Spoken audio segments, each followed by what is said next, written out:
ఇందాక యాత్ర టీజర్ చూసాను, నాకు చాలా బాగా అనిపించింది. లైక్ ఏంటంటే పొలిటికల్ గురించి మాట్లాడదలుచుకోలేదు, రాజకీయం గురించి మాట్లాడదలుచుకోలేదు, ఓన్లీ సినిమా గురించి మాట్లాడతా. సినిమా డైరెక్షన్ బాగుంది, సినిమాటోగ్రఫీ బాగుంది అన్న. లైక్ కొత్త యాక్టర్ని తీసుకునే విషయంలో చాలా సక్సెస్ అని చెప్పొచ్చు. కానీ ఇంకో విషయం ఏంటంటే చంద్రబాబును కరెక్ట్గా చూపించలేదు. లైక్ ఏంటంటే సింక్ అవ్వలేదు ప్రాంక్ చెప్పాలంటే. సో ఆ రకంగా ఫీల్ అయ్యని చెప్పొచ్చు. మన భారతమ్మ చూపించడం చాలా సక్సెస్ అయ్యాడు, జగన్ చూపించడం సక్సెస్ అయ్యాడు.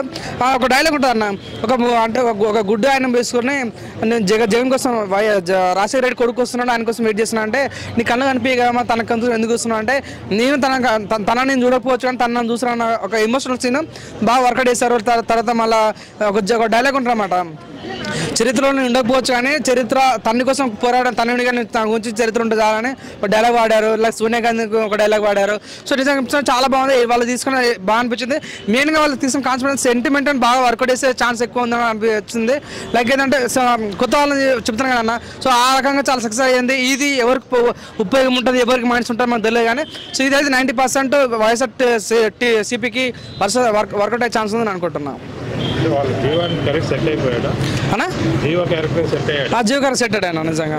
సో నేను చెప్తున్నాను చంద్రబాబును చూపించడంలో చాలా ఫెయిల్ అయ్యాడు. ఇంకోటి ఏంటంటే పవన్ కళ్యాణ్ చూపించలేరు. సో ఇప్పుడు మీరు యూఎం చూసుకోండి, అంతా ఆర్జీవీ ఏ సినిమా చూసుకోండి, పవన్ కళ్యాణ్ నెగిటివ్ చూపించడానికి ట్రై చేస్తారని సినిమాలో పవన్ కళ్యాణ్ కనిపించలేదు. సో నిజంగా అంటే యాత్ర అంటే అప్పుడు రాజశేఖర రెడ్డి చూసుకుని మహానుభావుడు, కానీ యాత్ర అంటే జగన్ చూపిస్తారు కాబట్టి పవన్ కళ్యాణ్ చూపించలేరు అన్న ఫీలింగ్ ఉంది. సో నెగిటివ్గా చూపించడం కన్నా కూడా పాజిటివ్ చూపించే బాగుంటుంది అన్న ఫీలింగ్ మాకు వచ్చింది. చూద్దాం ఆ సినిమా ఏమైతే తెలియదు కాబట్టి. పవన్ కళ్యాణ్ లేడు, నిజంగా ఉంటే బాగుంటుంది అన్న ఫీలింగ్ మాకు వచ్చింది. లైక్ ఉన్నా కూడా కొంతమంది నెగిటివ్ చూపిస్తున్నారు. సో ఈ సినిమాలో తననే పవన్ కళ్యాణ్ చూపిస్తే బాగుంటుంది, పాజిటివ్ చూపిస్తే బాగుంటుంది అనుకుంటున్నాం. మా సత్యం 24 ఫ్రేమ్స్ ఛానల్ని సబ్స్క్రైబ్ చేసుకుని బెల్ ఐకాన్ని యాక్టివేట్ చేసి లైక్ చేయగలరు, షేర్ చేయగలరు.